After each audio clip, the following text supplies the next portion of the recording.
Hello there everyone. I'm here to talk about the Year 9's options process and just highlight a few things that we would like parents to know in particular. You may be familiar with our values as a school. We would like all of our students to develop as caring, committed, creative, collaborative and cheerful young people, and we obviously want them to leave at the end of Year 11 with the right qualifications so they can move into the successful careers we hope that they will all enjoy in the years to come.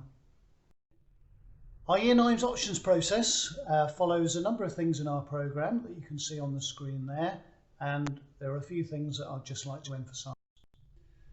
The next 2.5 years will go very quickly, and we hope at the end of Year 11 in 2.5 years' time our current Year 9's will be able to enjoy something like normality when it comes to their leavers program. At the end of Year 11, students will leave with GCSE qualifications, and in case you don't know, the grading system was changed a few years ago. The grades, rather than going from A star to G, now go from 9 to 1, 4 being a standard pass and 5 being a strong pass. Some of our qualifications are as BTECs, and again the levels awarded there correspond to equivalent grades at GCSE. You may have heard of something called the English Baccalaureate, or EBAC, and this is basically an overarching qualification which shows where students have achieved a grade 4 or better across the 5 subjects you can see on the screen there. And having that combination is meant to ensure students have a wide breadth of subjects at GCSE, and it may well maximise their choices of degree courses at universities, particularly the more prestigious research-based Russell Group universities. When students make their options and then start to study in Year 11, these are the number of hours they will have in Year 10 and 11.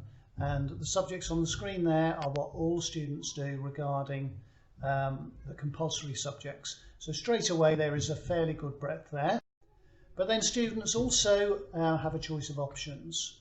We do encourage all students to pick at least one EBAC subject, geography, history, French, German or Spanish, and that still gives a further 3 choices, although again we strongly recommend that students take a second EBAC subject as one of these, particularly if they have aspirations to go on to university or higher education.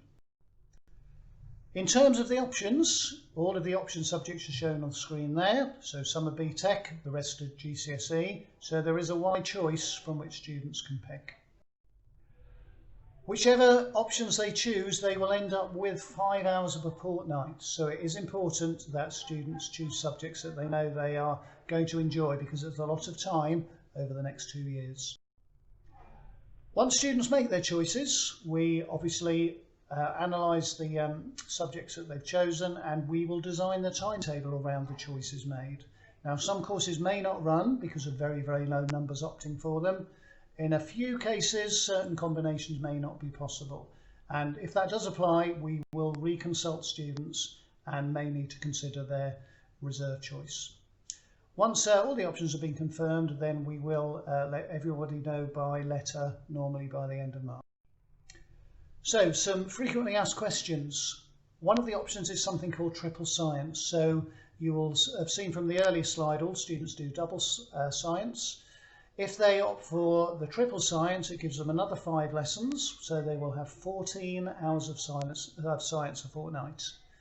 So if students really enjoy science, if they know that they want to go on and do science subjects at A-level or at university, then triple science may well be something they want to pick.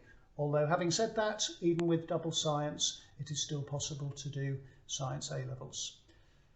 Does everyone have to take at least one EBAC subject? Well, our answer is yes, we do encourage it. There might be a very, very small number of cases where that is not the case, but we will talk to those students and parents on an individual basis. And is it possible to change choices later on? Well, we would, wherever possible, encourage you to make sure we get the choices right now, because as soon as the choices are made, we start to plan the timetable. If students then want to change later on, it might be the case that the subject they want to do isn't running or isn't in the same block on the timetable, or the maximum number has been reached for that particular group. So this is why we want to provide as much informational advice and guidance as we can now, so that students get their choices right first time. In terms of useful websites, all of these I think are particularly helpful.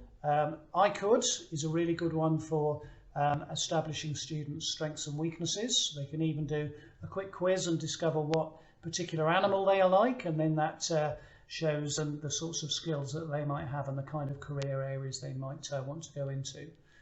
Career Pilot is really good for showing you the qualifications needed to go into particular careers, and BBC Bite Size are the whole section there on careers choices again, which is well worth a look. I think in terms of overall advice, obviously students need to make sure they choose subjects they enjoy, subjects they feel they're relatively good at, but also subjects which are going to allow them to move on into the future careers they may be interested in following in their future lives. So that's why these websites I think are particularly useful. So it's an important time. Good luck to all of our students in the choices being made. The final deadline to get the options choices in is Monday the 8th of February. So good luck to everybody, and thank you for listening.